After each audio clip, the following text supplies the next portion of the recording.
Numbers 16. Si Kor nga na anak ni Isher, na anak ni Koth, na anak ni Levi 10 ni Dathan at ni Abiram na mga anak ni Eliab, at Siha na anak ni Peleth, na mga anak ni Ruben, ay nagsikuha ng mga tao.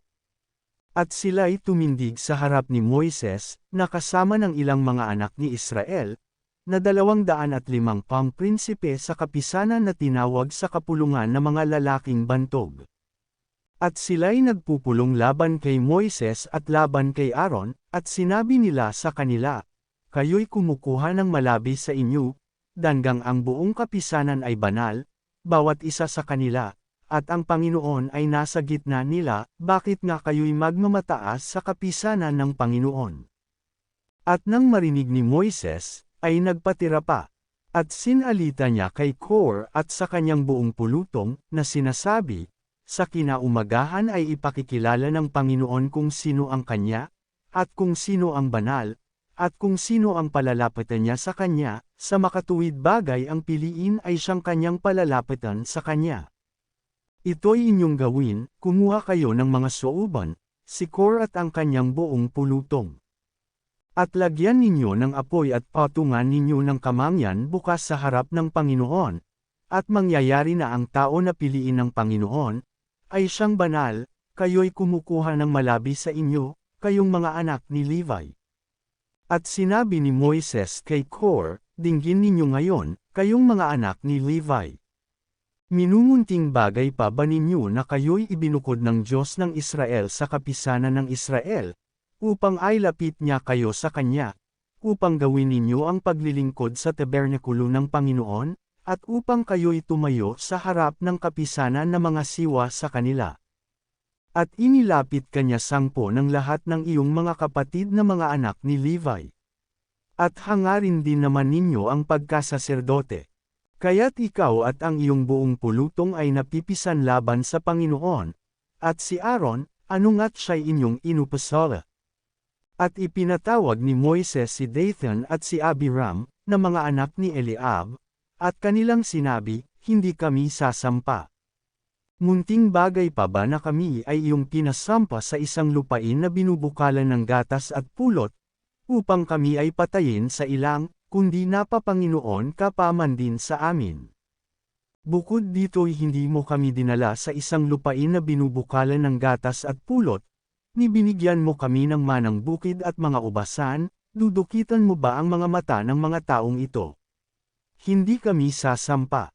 At si Moises ay nag-init na mainam, at sinabi sa Panginoon, huwag mong pagpitiganan ang kanilang handog, ako'y hindi kumuha ng isang asno sa kanila ni gumawa ng masama sa kanino man sa kanila. At sinabi ni Moises kay Kor, humarap ka at ang iyong buong kapisanan sa Panginoon, ikaw, at sila, at si Aaron, bukas. At kumuha ang bawat isa ng kanyang suuban, at lagyan ninyo ng kamangyan, at dalhin ninyo sa harap ng Panginoon, na bawat isa'y magdala ng kanyang suuban, na 250 pang suuban, ikaw naman at si Aaron, bawat isa sa inyo'y may kanyang suuban. At kinuha ng bawat isa ang kanyang suuban, at kanilang nilagyan ng apoy at kanilang pinatungan ng kamangyan, at sila'y tumayo sa pintuan ng tabernakulo ng kapisanan na kasama ni Moises at ni Aaron. At pinisa ni Kor ang buong kapisanan laban sa kanila sa pintuan ng tabernakulo ng kapisanan, at ang kaluwalhatian ng Panginoon ay lumitaw sa buong kapisanan. At sinalita ng Panginoon kay Moises at kay Aaron na sinasabi, humiwalay kayo sa gitna ng kapisanang ito, upang aking lipulin sila sa isang sandali.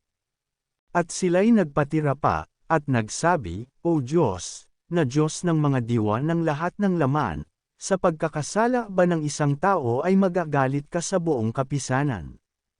At sinalita ng Panginoon kay Moises na sinasabi, salitain mo sa kapisanan na iyong sabihin, lumayo kayo sa palibot ng tabernakulo ni Kor, ni Dathan, at ni Abiram. At si Moises ay tumayo at naparoon kay Dathan at kay Abiram, at ang mga matanda sa Israel ay sumunod sa kanya. At sinalita ni Moises sa kapisanan na sinasabi, magsilayo kayo, isinasamo ko sa inyo, sa mga tolda ng masasamang taong ito, at huwag kayong humipo ng anumang bagay nila, baka kayo'y mamatay sa lahat nilang kasalanan. Gayon sila nagsilayo sa tabernakulo ni Kor, ni Dathan, at ni Abiram sa lahat ng dako, at si Dathan at si Abiram ay nagsilabas, at nagsitayo sa pintuan ng kanilang mga tolda, at ang kanilang mga asawa, at ang kanilang mga anak, at ang kanilang bata. At sinabi ni Moises, dito ninyo makikilala na ako'y sinugo ng Panginoon na gawin ang lahat ng mga gawang ito, sapagkat hindi kinathan ng aking sariling pag-iisip. Kung ang mga taong ito ay mamatay sa karaniwang kamatayan ng lahat ng tao, o kung sila'y dalawin ayon sa karaniwang pagdalaw sa lahat ng tao, ay hindi nga ako sinugo ng Panginoon. Ngunit kung ang Panginoon ay lumikha ng isang bagong bagay, na anupat ibuka ng lupa ang kanyang bibig, at sila'y lamunin, 10 ng buong nauukol sa kanila, at sila'y ibabang mga buhay sa Sheol, ay inyong ang mapagkikilala na minungkahi ng mga taong ito ang Panginoon. At nangyari, na pagkatapos na masalita niya ang lahat ng salitang ito, na ang lupa na nasa ilalim nila ay bamuka. At ibinuka ng lupa ang kanyang bibig at nilamon sila, at ang kanilang mga sangbahayan, at ang lahat ng lalaki na nauukol kay Kor, at lahat ng kanilang pag-aari. Naanupat sila at lahat ng nauukol sa kanila, ay nababang buhay sa Sheol, at sila'y pinagtikuman ng lupa, at sila'y nalipol sa gitna ng kapisanan. At ang buong Israel na nasa palibot nila ay tumakas sa hiyaw nila, sapagkat kanilang sinabi, baka pati tayo'y lamunin ng lupa. At apoy ang lumabas na mula sa Panginoon, at nilamon ang 250 lalaki na naghandog ng kamangyan.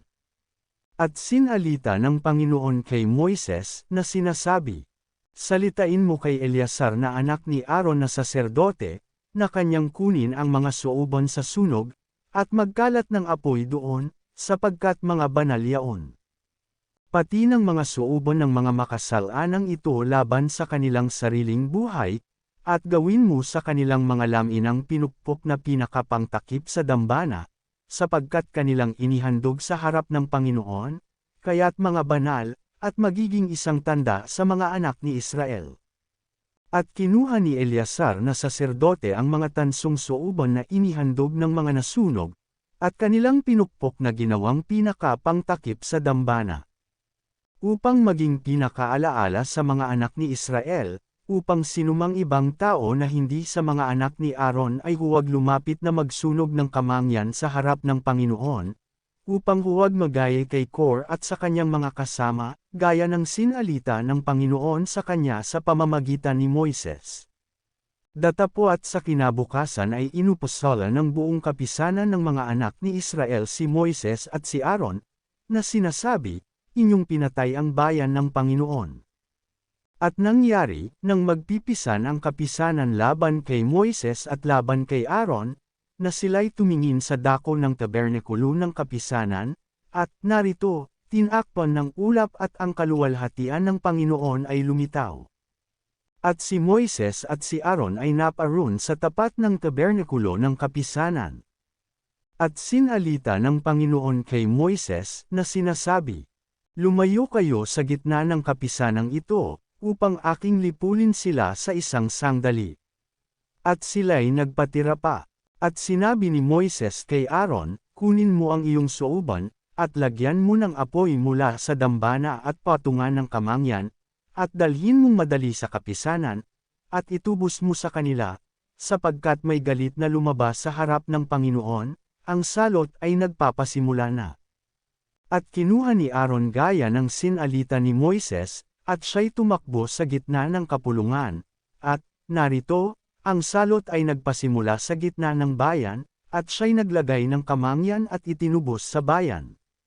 At siya'y tumayo sa gitna ng mga patay at ng mga buhay, at ang salot ay tumigil. Ang nangamatay nga sa salot ay 14,700, bukod pa yaong nangamatay dahil kay Kor. At si Aaron ay nagbalik kay Moises sa pintuan ng tabernakulo ng kapisanan, at ang salot ay tumigil.